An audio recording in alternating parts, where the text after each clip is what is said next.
due to the violence at home, I went to live in London with my dad when I was 12 years old, and I left a very good grammar school.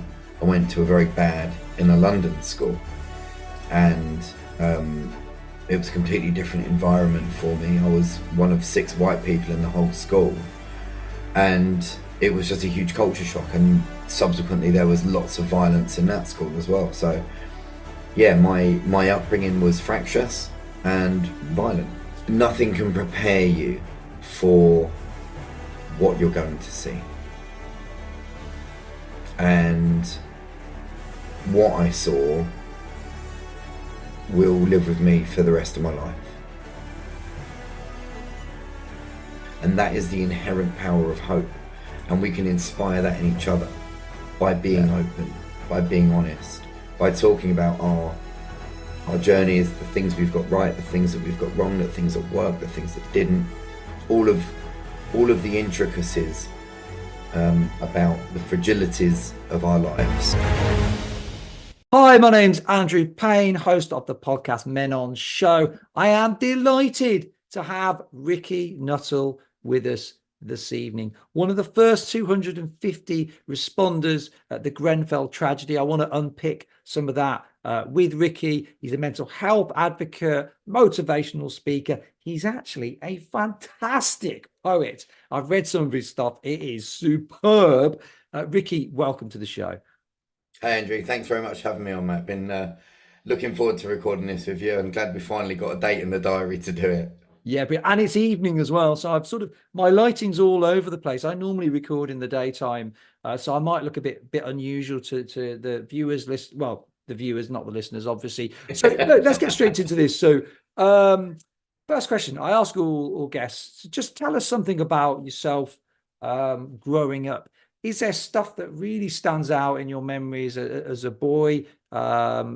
Whether that's good, bad, indifferent. Is there stuff that stands out? How would you describe your childhood? Fractious is how I would describe my childhood.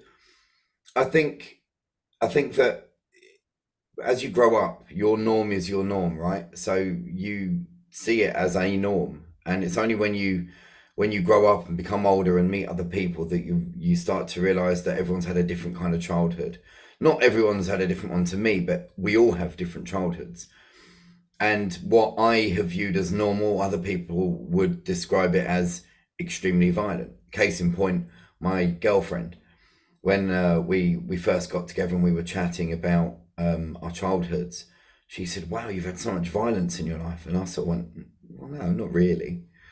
And she was absolutely bemused. She was like, "Well, you've had loads of violence." And I did, I had a physically violent stepdad. I moved around lots of different homes because their relationship wasn't brilliant. So there were times when I'd be living with my aunt for 3 weeks and I'd be at a different school for those 3 weeks. I tallied it up one day and I've lived in over 20 houses in my life, and I'm 43. I've lived in several countries. My dad was in the army when I was younger, so we traveled around a little bit then. And I had an older brother who was nasty. He was a bully. So not only was I getting, the physical violence from my stepdad, but I was getting it from my older brother as well. So there was very little respite from that. And then due to the violence at home, I went to live in London with my dad when I was 12 years old, and I left a very good grammar school.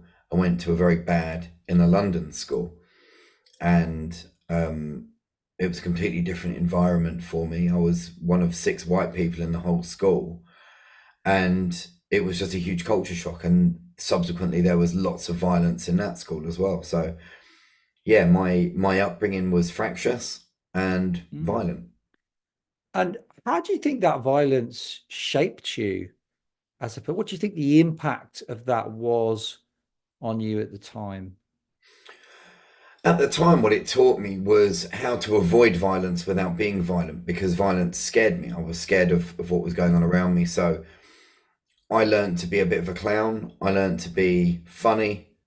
I learned to chameleon myself and, only show the right amounts of the right bits of me. That became quite a balancing act, because what effectively I had to do was only show elements of me and fake other parts of me without losing a sense of self, which for anyone is a tall order, but for a child, I think it's um, very difficult to expect a child to be able to do that. Um, but I managed it one way or another. But it definitely left me with insecurities growing up and into young adulthood, which are still things I've had to unpack recently. And it left me with a fear of violence as well, which is part of the reason when I joined the fire brigade, I started to box. Okay, so and the box, was that a way of thinking that you can self-protect in future? It was more a case of hitting my fear head on.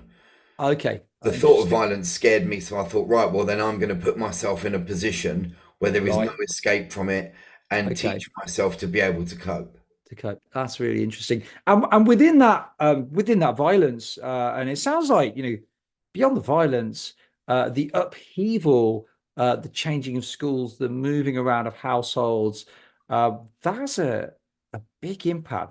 That's really tough. That is a lot to deal with as a kid and growing up. And within that, to me, it sounds like chaos. Yes, violence, but an awful lot of chaos. Did you have any like really positive male role models within that time? No, not really. I had elements of positivity from some of the male role models, but I was one of five boys, and the only one that was older than me was the one that disliked me and was a violent bully. My stepdad was a violent bully, and my dad, whilst he wasn't a violent bully, he was by nature quite an aggressive man. He'd left the army by this point, and when I moved to live with him, and he was then working in the prison service as a prison officer. So, he wasn't the most patient person. Um, and he had a very stressful job, so he had a stressful life. But I guess as an adult now, I'm always mindful of that when I'm around my son, Yeah, because it isn't a child's job to pay for the stress or to bear some of the stress that the adult takes on in their job choice. yeah, It really isn't. And, um, at the time, again, it's just your norm, isn't it? This is what life's like. And it's only when you become an adult and speak to other people and they say, oh, well, my dad wasn't like that, or my mum wasn't like that, or that you start going, oh, right. yeah, yeah. So, and within this, at what point did you've mentioned being a firefighter? What led you to become a firefighter? Was it a kind of thing where, like, as a boy growing up, they always seemed like heroes? Was it like much later in life where you thought, you know what, I'm going to go and do this? Was it the realization of a longer dream? What kind of took you into that line of work? I told my mum I don't remember this, my mum tells me this, but I told my mum when I was 3 years old that I wanted to be a firefighter. Oh, cool. That's And so growing up, cute. I loved Lego growing up. And whenever I got Lego or asked for Lego, Yeah. it was always fire stations, fire engines, fire this, fire that. My older brother, ironically, always went for the police cars and Yeah. police stations, and that's where he spent a lot of his time. So, Yeah. So you were a fan of Fireman Sam, I presume, then? no, do you know what? I never really watched Fireman Oh, Sam. I didn't really watch any firefighter cartoons or anything for some reason. I don't know why. yeah. He is the best equipped firefighter in the world. He lives in a I have heard this. yeah, he lives in a tiny little village. Nothing ever happens, and yet he has a jet ski, a helicopter, What, engines what coming out of his ears. What worries me is there's that naughty kid that lives there that Yeah, always causes all the trouble, and no one's thought to preempt any of it. I mean, it's no, insane, yeah, no, very it's great. unrealistic. We love Fireman Sam. I'm thinking about the role as a firefighter. According to the Health and Safety Executive, 96% of workplace fatalities are men, and there is this view that men are drawn to riskier jobs. Firefighting, I presume, would be one of those. What do you think draws men into these riskier roles? Do you think they're natural? Is it society? Is it something in us that's naturally pulling us to the danger? Well, from a psychological perspective, I believe, and if someone out there is watching and tells me I'm wrong, fair enough. Please leave it in the comments. I've been I've been led to believe that people, men particularly, that have come from traumatic backgrounds often gravitate towards jobs where they're more likely to come into Mm, contact with interesting. that same trauma. And Yeah. I'm not entirely sure whether that's a familiarity thing.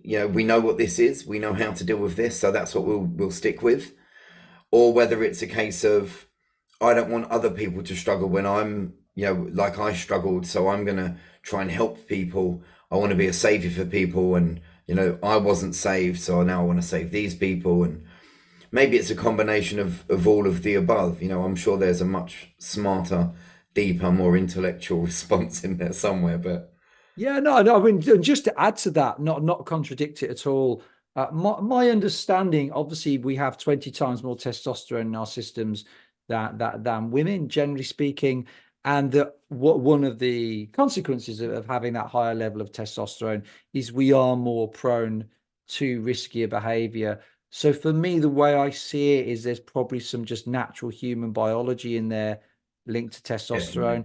I hadn't heard the trauma link before, but that makes and I love hearing things I haven't heard before, so I'll go and find out about that. yeah. But that is an interesting insight. Talking about being a firefighter, then, and obviously this is men on show, and I love to talk all things masculinity. What's life like in the fire service being a man? And just to provide some context to that question, um, are you expected to be tough? Is there any opening up about weakness and vulnerability? We know that psychological safety is this thing where if you were struggling with something, you could just open up and say it, and people wear their vulnerability on their sleeve. Is that the case? Was that your experience of being a man in the fire service? I kind of joined the fire service at a time when things were changing. So I've experienced a little on either side of the fence. Okay, interesting. So when I first joined, I thought I was joining an environment that was going to be alpha male packed, very um, masculine driven, all of when I say masculine, I mean the old world definition of masculine. Don't talk about feelings, nothing bothers us, we never cry, we're just doing what we're doing and we're men and we get on with it. And if things go wrong, never mind, we just get on with it. And that's what I thought the job was going to be. It isn't necessarily what I wanted, but I was aware that that was going to be a package deal. If I want to do the job I've always wanted to do, I'm going to have to accept that that's how it's going to be. And it was like that. However, there was a distinct undertone of insecurity and weakness in the majority of the men that still behaved that way. They were the easiest to offend. They were the easiest to upset. It's just that their upset wasn't tears, it was anger. Their response wasn't a strongly worded email, it was violence. So it wasn't so much that they were any more masculine than the next man, it was just that they still exhibited quite archaic um, responses, physical Yeah. responses. And then over a period of time, it kind of changed, and people started to talk a little bit more, and we realized that we sort of moved a little bit away from the dark humor banter around the station table in a mess area. When you get back from a bad shout, there'd be a bit of banter and a bit of dark humor, and that's sort of it did still exist when by the time I left, but it had largely been replaced by people checking in with each other on the back of the fire engine on the way back. Or that, we'd say that was a nasty one. How you feeling? You're right. And the other guy would be like, oh yeah, well, that one's going to stick with me for a while. And then you've already broken down that first boundary. That you've already kicked the fence down on the Yeah. making that an appropriate conversation and an available conversation, and you've made yourself an available person to that person. So things had started to change. Unfortunately, that was all dealt with by firefighters at ground level. Unfortunately, the hierarchy and a hierarchical perspective has not changed at all. They do very, very little. They do the tick box stuff. London Fire Brigade tick boxes. Yes, we've got mental health first aider. Brilliant. But do you give us adequate counselling? Do you make adequate counselling available? Do you support us in our mental health? If we've had a mental health injury at work, is that classed as a due to service injury? Because we have to go to tribunals to argue our case before the fire brigade will say, yes, that's a mental health injury that happened as a direct result of a workplace incident. Whereas a physical injury, you break your leg at station, but there's no question. Everyone saw it happen. You've broken your leg at the fire station. That's a due to service injury. A roof collapsed on you in a fire, due to service injury. You don't have to fight for that. But when it comes to your mental health, you do. And that's what needs to change. Yeah. I hope that's changing in general. I often think about if you've broken your leg, you're not been knocked down by a car, you're off work, you probably get some flowers through and a get well card. Whereas if you're off because your mental health is shot to pieces, you're probably not going to get a bouquet of flowers and a get well card. But I think You get increasingly avoided. you would. But I'd like to think that's changing. I think awareness is growing, but you would have thought something like the fire service, they'd be at the absolute top of their game in leading the way I think in. it's a can of worms, Andrew. I think Yeah, that's the problem. I think the problem is if you lift the lid on it and start exploring, then what you realize is 70% of your workforce is in a mess. And yeah. that requires a budget, and a budget they don't have. So what they do is they go, well, we won't talk about it, and you won't talk about it, and everyone can just pretend we're fine. But then I'm presuming here that as we are then trying to cope with being fine when we're not, that actually the cost is double fold anyway, because absenteeism, substance abuse, that kind of stuff starts to reduce your ability to perform, early retirement, this kind of stuff. Um, Well, yeah, yes, to a point, I think you're right. I know I've looked at statistics that state that in an office environment, that's certainly the case. The problem with the emergency services in general, I'm going to say, but I can speak adequately for the fire brigade, there is a drug problem. And part of the drug problem is that you are given a medical once every 3 years where your drugs and alcohol tested, and you're given 30 days notice for that test. So if you're taking anything other than smoking weed regularly, you can pass your test anyway. yeah, There's there's no random tests at station, so you can turn up to any fire station in London, absolutely off your head on cocaine, and drive a fire engine for the day. And the only way you're going to get caught is if you crash the fire engine and the police test you, which they generally don't, or if someone at your station sees you and thinks something's not right there, I'm gonna I'm gonna report that. But because of the type of job it is, what generally would happen is that person would come to you and say, maybe you should go home.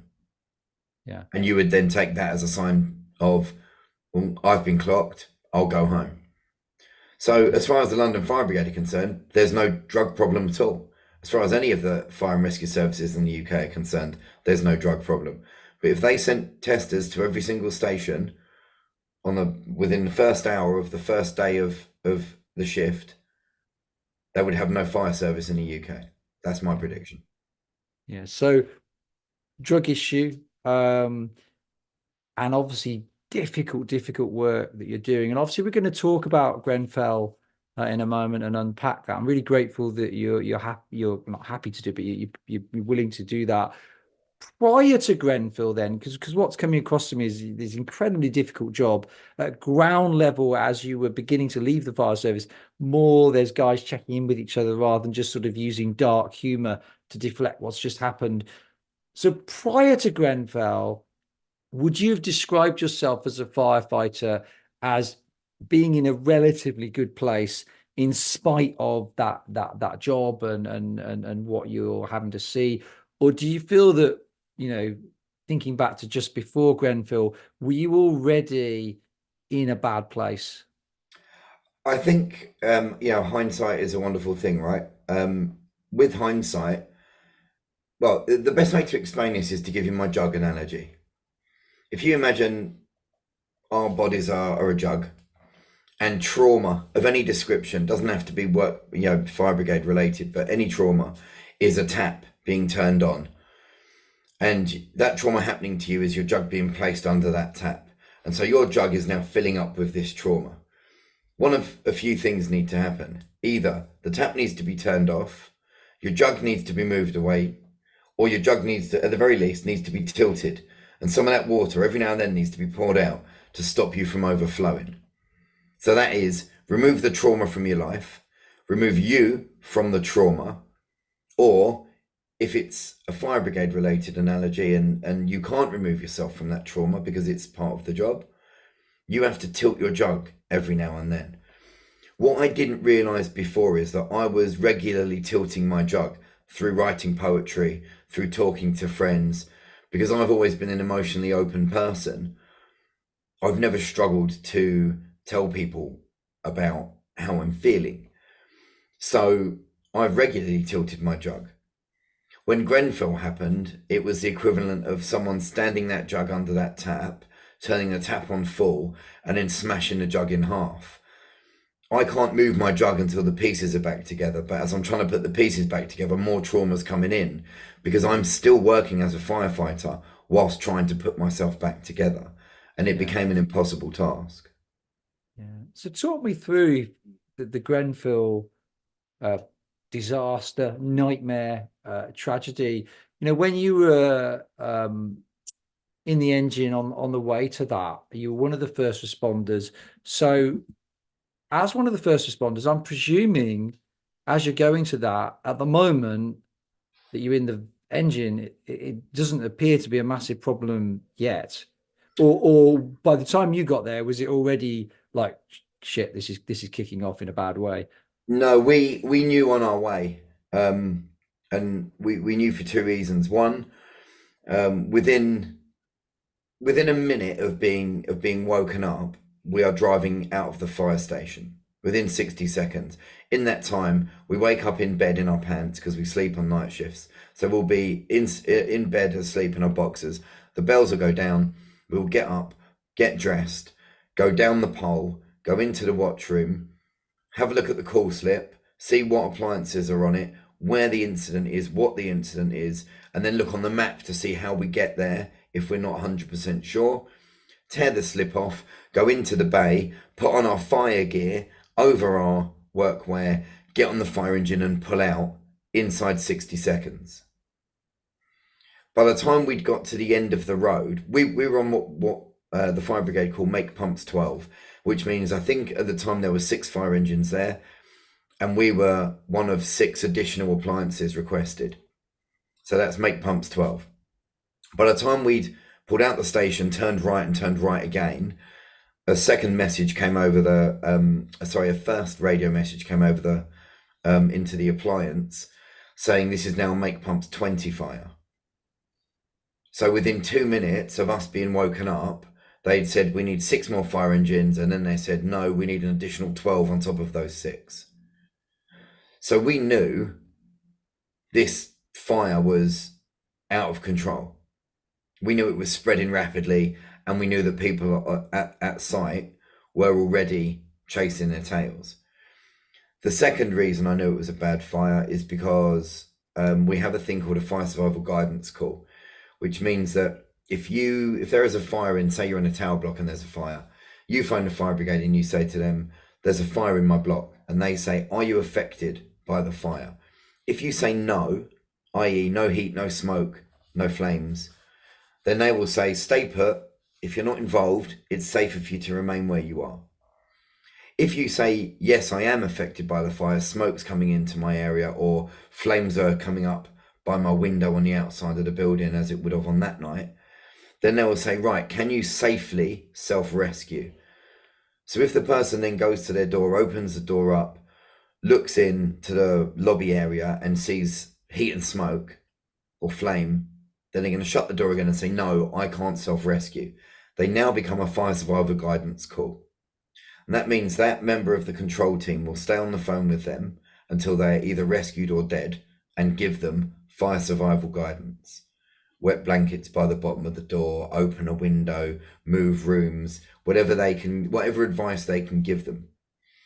Now there were, I believe, 200 flats or something like that in Grenfell, I believe. No, in fact, it was less than that.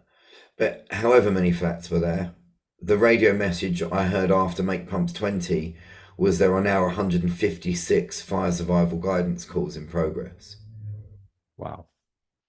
So at that point, we knew people are dying. There's no two ways about it. Yeah.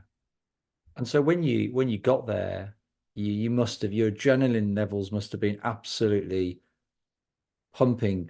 What do you recall? Was it just total bedlam, total chaos? Do you recall it was more methodical than that? You just knew what you had to do and you got on with it. What do you immediately recall?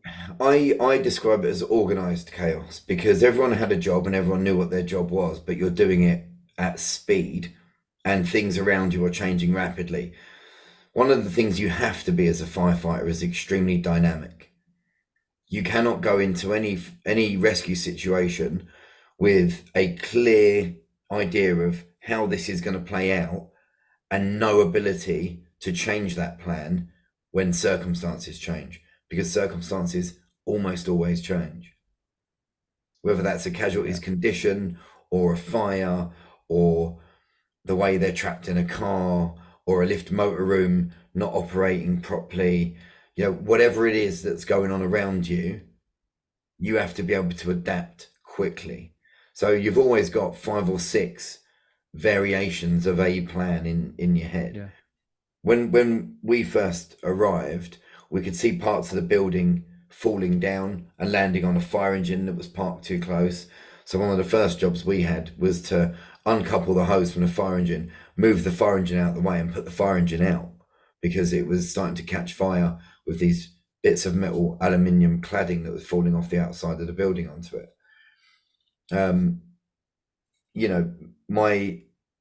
There were lots of jobs on the night.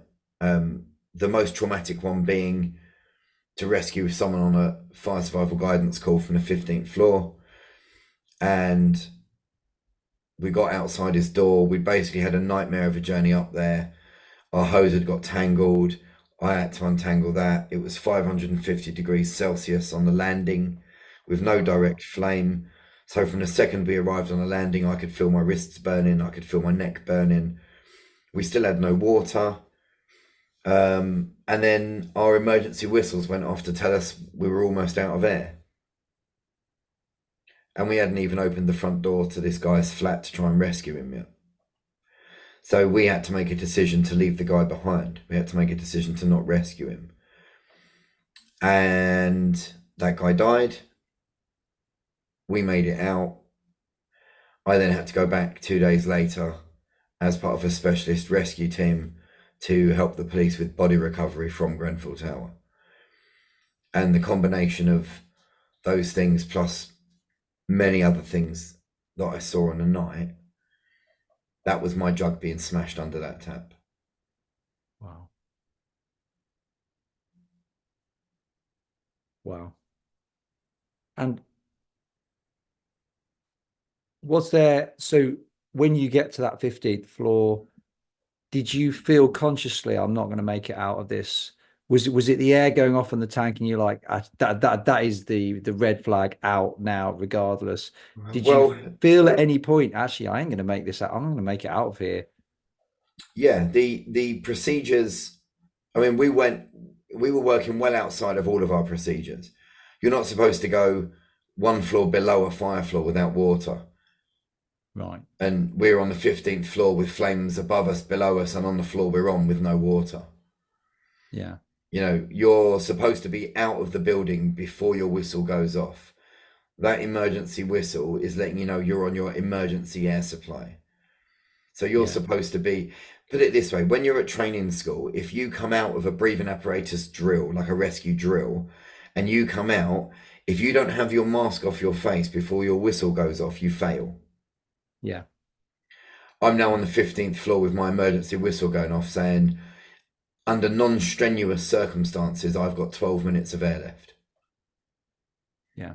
And I'm thinking, right, we're dead. There's no way out of this. And then your training kicks in and you're like, no, right, stop panicking. Leon's whistle isn't going off. That's my colleague that I was in there with. I can supplement his air. It's an emergency procedure, not ideal. And it means you're connected by a very short hose. So it makes movement very difficult, but it means I'm not going to suffocate. And as I thought, I can connect into his set and supplement his air, his whistle went off. And I was like, we're not getting out of this. Presumably it was dark in there. You couldn't just skip down the stairs and go, okay, well, it's 15 It's flights. pitch black. It was pitch black. As I said, we'd managed to get some water working, but that had only managed to reduce the temperature down to 350 degrees Celsius. So we didn't feel like we were burning, but we are still heating up incredibly fast. Yeah. Yeah. It's very difficult to explain to somebody how it feels to be in a fire situation in fire gear with additional kit. Bearing in mind, we had an additional, on top of our body weight, with all of our kit, our BA sets, the hose, the battering ram for the door, all of the other bits that we had to carry with us. We were carrying around 50 kilograms of additional weight each. That's a lot of weight, 50 kilos. Over half my body weight again. Yeah, that. And you're carrying it upstairs in darkness, in intense heat. And that's the equivalent of someone putting, I don't know, a 14-year-old boy on your back, putting you in all of your best ski wear, sticking you in a sauna and saying, get on that Stairmaster. Yeah. Wow. It's exhausting. Yeah. And you get exhausted quickly. And to have to go back, I think we lose sight of that with the fire service. When we think about the responders to Grenfell, we imagine what you may have gone through. Not that we can if we're not there and we're not part of the fire service, but to have to then go back as part of body recovery to what must have been a scene of utter trauma for you. That's yeah. Yeah. It's one of those weird jobs, the fire brigade, where sometimes every now and then you'll be asked, do you want to do this? And the answer's always yes. Did I want to go back there and do that? No, I didn't. But did I see it as my duty to? Did I see it as, I guess, my burden? Yeah, because that's a career I've chosen. And if I don't do it, somebody else has got to. That's good. Yeah. And then that's a burden they have to bear because I didn't want to do a job that I've signed up for. I signed up to hold a pager and be part of a specialist rescue team, knowing that I may have to do something like that. So took it on the chin, went along. Obviously, when you say yes, nothing can prepare you for what you're going to see. And what I saw will live with me for the rest of my life. And you know, you can make yourself well through counseling and you can have all the support in the world from friends and family. But if I ever close my eyes and for any crazy reason wanted to recall those images, they're there waiting. Yeah. More so than the night itself. Yeah, because the night itself was shrouded in hot ash and darkness. The images that you can see clearly are the ones that stay with you. Sounds and smells will stay with you, but when you're wearing breathing apparatus, there aren't any smells. And there's not much in the way of sound because you've got effectively a balaclava on, and then you've got your BA mask, and then you've got your helmet over your ears. You know, your senses are numbed. You can't see anything really. But when the images that really stick with me are staring up at the tower from the ground after the first time I came out of it. I went in 3 times on the night. The first time was when we almost ran out of air, and the other 2 times were less problematic, um, but also didn't really manage to achieve much because the building was a lost cause, I think, by Yeah. to be honest, by that point. But looking up at the building and just seeing this tower block fully engulfed in flames, it was a giant crematorium. Seeing people crying outside the building, that day, the 14th of June, it was such a beautiful sunny day. There wasn't a cloud in the sky. And seeing the sunrise, a beautiful sunrise, as the backdrop for something so horrific is very juxtaposed. Yeah. Very strange thing to see. So seeing those things, those images will live with me forever because they're attached very strongly and definitively to feelings. Yeah. And obviously going back for the body recovery phase, um, yeah, like I said, they will live with me forever. Do, do you think, and I want to talk about the PTSD briefly, just on Grenfell, moving off Grenfell a little now, but just a final sort of thought on Grenfell, just me being curious and nosy, really, I suppose. But it seems like such a complicated tragedy in terms of who's to blame. The architects who worked on that the overhaul of the building with the facade put up, they'd not worked on tower block buildings before. Maybe they should have passed on it, but you can understand the lure of a big job. You've got the council that signed off that cladding, but then there's something like 600 other tall buildings in the UK that have that cladding, so they're not the only ones to have signed it off. We know that with the fire service, there was you were up against something that you had no idea what you were possibly up against, because the stay in the flat policy in a building without that cladding is the correct call. Obviously, Completely sound.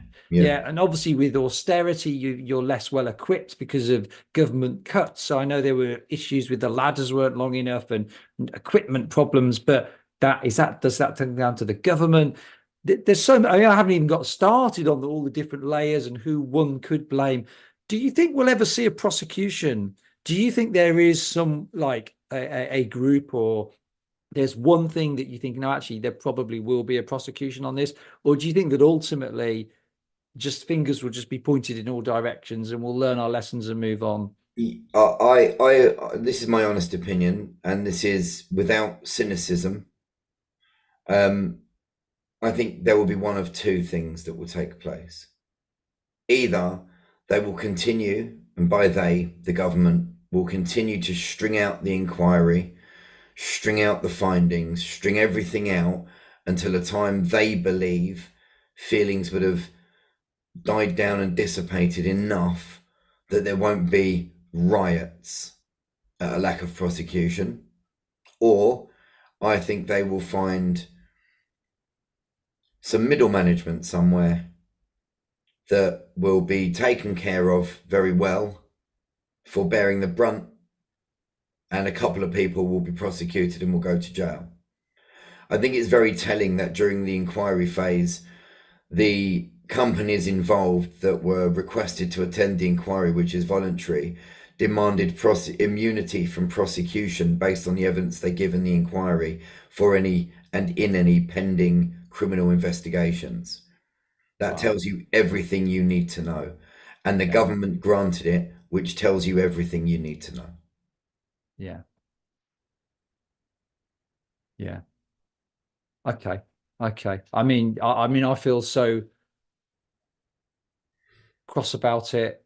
And what I do think is if it's one of those scenarios where the government's waiting for things to die down, we know that these tragedies, actually feelings don't die down. Look at the grief still over Hillsborough, for example. That didn't die down. The years that passed. So I don't think the feelings will die down on Grenfell at I all. think the Hillsborough, and yeah, I'll tread carefully around the Hillsborough thing, obviously, because I know that emotions are always fairly heightened when that's being discussed. But my understanding is that initially it was the whole of the UK that was outraged, then it was the north of England, then it was predominantly Liverpool. And that's kind of how it's remained. And the amount of people that are demonstrating and protesting and going to court has dwindled and dwindled and dwindled over the Yeah. 35, 40 years that this has gone on for now. And that's what I mean by dissipated enough. Yeah. Not movements stop and everyone's forgotten about it, because that will never happen. You're quite right. But there will be a level that the government deems an acceptable backlash for lack of action. There always is, there always has been, there always will be. They will have a figure in their head and they go, well, how many people are going to be banging on our door if we do nothing? X. That's few enough. Cool. Yeah. Interesting. Interesting. Okay, so moving on with the PTSD, how was that met? You talk about your jug being smashed. What was the support like following Grenfell for you and others, your colleagues as well? Um, Seemingly good. Look, the problem is this. We're very lucky to have a counselling and wellbeing service in the London Fire Brigade, and the counsellors that are there are incredible.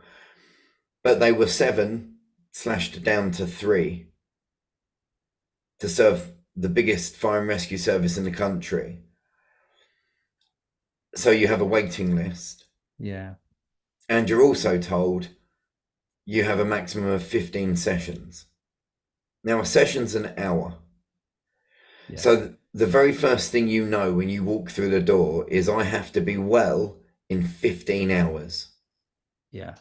A lifetime of stuff. I've got to be Yeah. fixed in 15 hours, or I'm facing the prospect of leaving here with all of this stuff out in the ether and no idea what to do with it. And so what you do is you take shortcuts. You think, well, that's not important, I'll leave that out. Yeah. And then you never really fully investigate everything that needs to be investigated. My journey in a nutshell, to use another analogy, Andrew, which I want to squeeze in here because it's really Yeah. relevant. Because I don't want to rubbish therapy. I really don't, because it did have a place. PTSD for me felt like a dark, closed room. No doors, no windows, just darkness. That was it. Going for counselling was like someone cut a skylight into the roof and let some light in and showed me that there's a way out. It gave me some hope. The problem was I couldn't reach the skylight. Going on antidepressants, once I got really bad and became started having suicidal thoughts, I then went to my GP and was prescribed antidepressants. Now, a combination of antidepressants and counselling, the thought of that at the time made me feel horrific. I'd never felt that weak before in my life. I was crying all the time. I was being a bad partner. I was being a terrible dad. I was useless as a human being, as a friend. And now I'm having someone tell me what my feelings mean and give me tablets to make me feel happy. I'd never felt so broken and so useless and so pathetic. I'd never felt less like a man. But those tablets was like someone lowered a footstool into that room. And that meant I could reach the skylight. And that meant I could climb out. And so whilst I didn't like the idea of doing those things, I didn't like the idea of needing those things in those moments, I'm so thankful for them now. Yeah. And there's a couple of things to reflect on there, Ricky. I mean, I think it's 8 million people last year were prescribed antidepressants in the UK, and that number goes up year in, year out. So you're not alone or unusual. Among those 8 million people, there'll be such a range of professionals, top achievers, if you use that phrase, who need that footstool to find their way out, like you did, in facing different circumstances. And the second thing, I was in response to the counselling. I had on, I think it's podcast episode 18, a program that support boys that don't have a father living at home, called Lads Need Dads. And their support service, they journey with their lads. There's no 6 sessions, then see you later. They journey with them for as long as 9 years, Yeah. because that's what it requires to support Yeah. those lads. And I do think with us at our mental health services, counseling services, given the nature of what of what you've experienced, to put a lid on it at 15 sessions is, yeah, Well, it that's makes not, the job impossible. You yeah. know from the moment you walk in there that you can't achieve what you're there to Yeah. try and achieve. Yeah, I was going to use the word not helpful, but I think impossible probably does nail, to sort of sums it up. Yeah, it does. It does. It does make it impossible. And do you feel that that's how, as a man with the PTSD and the trauma that you're carrying, do you feel that that mix, the antidepressants gave you that footstool? What other things helped you to kind of move forward and sort of climb out and grab the skylight, and what, working with the analogy that you've shared? Well, I'm very, very lucky to have the family and friends that I do. Um, Without wanting to sound arrogant, I think when you're in your darkest moments, at your weakest, you look around you and you see who's there with you. And that tells you everything you need to know about who you are. Because if no one's there, you've lived your life wrong. Because I had an abundance of people around me that were concerned and worried. They didn't all do the right things, and not all of them stuck around for the whole journey. Some would come in for a bit, get worn out by me and leave, and then come back again and check in every now and then. But I had a mum and a dad and a partner. And then when that relationship broke down, a new partner called Rachel, and we had a very toxic relationship. It was a very difficult relationship, but it was also a relationship filled with passion and filled with love.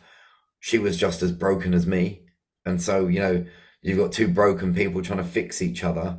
And it was, like that Eminem lyric, when a tornado meets a volcano, that's what you get, and that's where we were.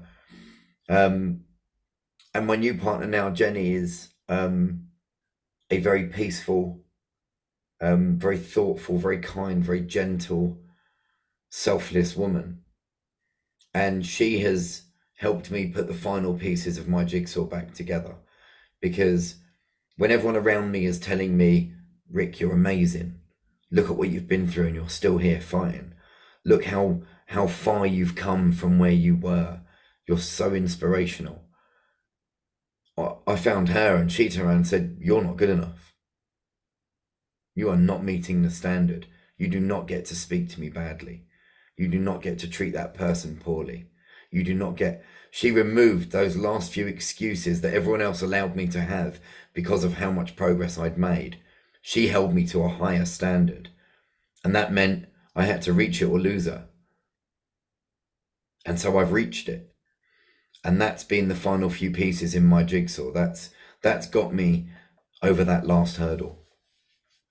Yeah, amazing. So having loving family, loving friends that you've had, and then somebody that you massively loved and respected, but who with that love is holding you to account as well. Yeah. Those have been crucial for you. I'm just Yeah. summarizing, but tell me if I'm But wrong. That's no, yeah, that you're exactly right. But alongside that, again, I'm lucky in that I've always been emotionally open, and yeah. I've never been one of these blokes who will sit there and worry about what another man thinks of me. I adopt the Eminem approach to life, which is, I'm going to give you everything you need to hurt me. I'm going to tell you everything, all of it, even the stuff other people are going, oh, I don't know, you needed to tell him that, Rick. Good, have it all, because then when you come to attack me, all you're going to use is one of the things I've already given you. And who does that make weak, me or you? Certainly not me. And so because I've always done that, I was very open about my I hate using the word journey, but it really is a journey. Yeah. And people started to reach out to me. Hey, I saw this clip of you on a podcast. I just wanted to reach out and say thanks. You know, you've described depression in a way that I've never been able to. So thank you for that. And it's signed a firefighter in Leeds. And then there's another one from a firefighter in Canada and America and Australia, and then police officers, and then army veterans, and then normal everyday people contacting me to say, oh, I've just seen this clip. You might not get to read this message, but I just wanted to say thanks. And the thing that always amazed me about that is people would message me and say, oh, you probably won't get to read this message, like I'm someone, like Yeah. I don't have a PA holding my phone and running my account. It's like, it's me, I'm there doing it. And I've always tried to, I think I've got back to everybody that's ever messaged me, even if it's just to say thank you. Yeah. And things like that happening around me made me realize that there was an innate power in speaking about how you feel and doing it honestly, even the bad bits. I tell when I deliver talks, I tell a couple of stories about how I mistreated my son, and they're heartbreaking for me to have to retell. And every time I retell them, they break my heart again. And then people say, "Well, why do you tell them then? You don't. It was a powerful talk. You didn't need that in there." And I said, "But here we are talking about it, a whole talk, and we're talking about that point. That's how important that point is. It's important that people see me as authentic because I am. So it's important that I don't just tell them about the successes with writing a poem and it being made into a film and going on SAS Who Dares Wins and BBC Breakfast, and they're all great things, but they're not the important things. The important things are my son was scared of me and I took a parenting class so I could learn how to win back his trust. Now he loves me again. That's important." Yeah. Yeah. And again, just trying to, there's so much rich insight in what you've just shared. And for me, um, being open, being vulnerable is infectious. It encourages others, it inspires others to actually, wow, that's really open, mate. Maybe there's something in that. But for me as well, if you're open about something, it can't hold that same power over you anymore. When you speak out and talk and share, it can't grip you. Shame thrives in silence. And so I think it's a wonderful encouragement actually to particularly to other men. I do think men talk. We know that men do reach out and talk, but there are barriers, there are stereotypes that can make it difficult to talk in certain situations. And so for me, what I'm taking from how you've responded and how you've moved forward is just that encouragement to speak out and not be afraid of stuff that you might be ashamed about, to own it, share it. That helps others, but it actually helps you as well. Yeah, it protects you. It prevents you from being able to be attacked by others to a certain degree, um, and also it inspires hope. And before we finish recording at whatever point that is, hope is what I want to finish with, because I always finish with a little story on hope, which I absolutely love and generally Let's hear it. Now believe let's in. hear it. Let's finish Okay, with that, but let's go for it. well, the reason I love this is because it's a genuine experiment that was actually conducted by a graduate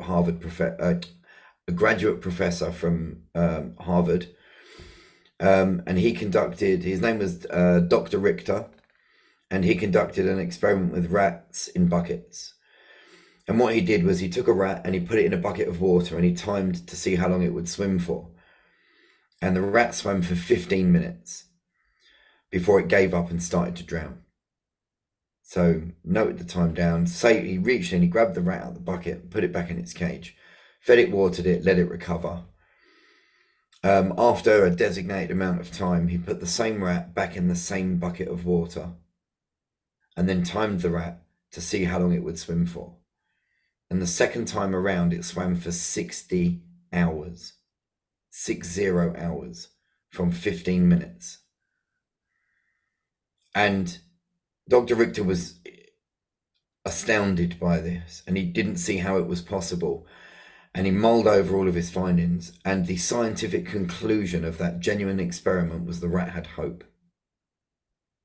Because he put his hand in the bucket and rescued the rat before, the rat believed that that hand would come if it could just keep swimming. And so it did. But instead of 15 minutes, it did 60 hours. And that is the inherent power of hope. And we can inspire that in each other by being open, by being honest, by talking about our journeys, the things we've got right, the things that we've got wrong, the things that worked, the things that didn't, all of the intricacies about the fragilities of our lives. That's brilliant. You know, I always conclude a podcast with 2 requests, but I'm only going to need to give you 1 request, because one of those things that I finish on is a message of hope. Can you give us a message of hope? Just a 2-liner, 3 sentences for those listening. But you've done that with that story, and then just your reflections on that story. So therefore, there's only one thing I ask of you now, Ricky, which is, how can people get hold of you, make contact with you? I know you are a truly fabulous speaker, fabulous poet. So what's the best way for people to get in contact with you? Through my website, which is justrick.co.uk, JUSTRICK, justrick, or through my Instagram, which is Ricky Nuttall Official, or on LinkedIn, Ricky Nuttall. Brilliant. Feel free to drop me a message for anyone that's watching and wants to reach out. You know, I'll always respond, so please feel free.